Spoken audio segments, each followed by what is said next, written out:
Voting reform is still front and center on Capitol Hill, but the future of getting anything passed doesn't look promising for Senate Majority Leader Chuck Schumer, so he plans to change the rules and force a vote to enact a talking filibuster. Capitol Hill correspondent Eric Rosales reports. Eric?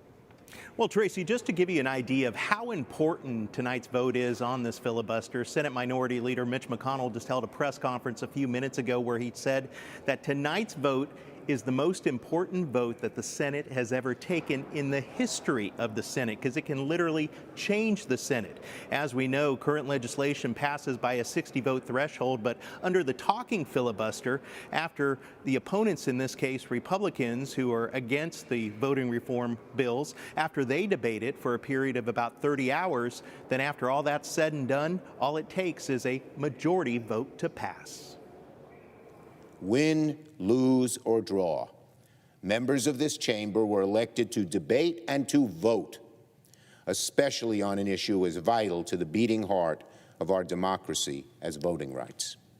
And the public is entitled to know where each senator stands. Majority Leader Chuck Schumer says the Senate has changed its rules before to adapt to circumstances and must do it again. But West Virginia Senator Joe Manchin once again made clear his opposition to changing the rules. I just don't know how you break a rule to make a rule and thinking you're doing something that's going to. We've never done this. There's no checks and balances in this process, the only thing we have is a filibuster. Republicans warn Democrats should think twice about taking such a vote. Senate Minority Leader Mitch McConnell adds it's not about civil rights, but about Democrats securing votes in future elections. Targeting Americans' online speech and sending government money to political campaigns is not about civil rights. It's about tilting the playing field.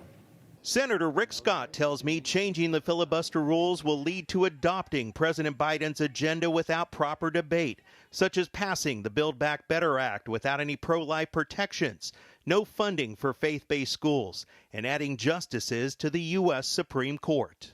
Want to pass bills without any minority involvement at all. So the Democrats have become the anti-democracy party because they know they can't pass their radical agenda and get the support of the American public.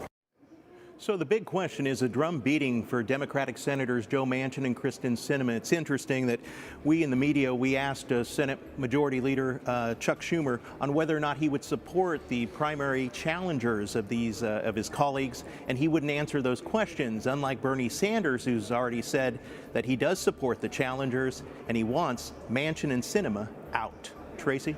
Eric, why is Senator Schumer, why is he taking this road if members of his own party don't even support making changes to the filibuster?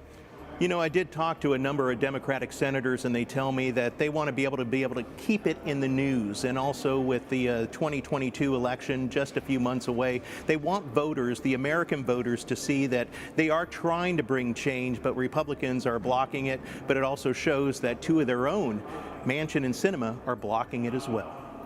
All right, Capitol Hill correspondent Eric Rosales reporting for us tonight. Thank you so much, Eric.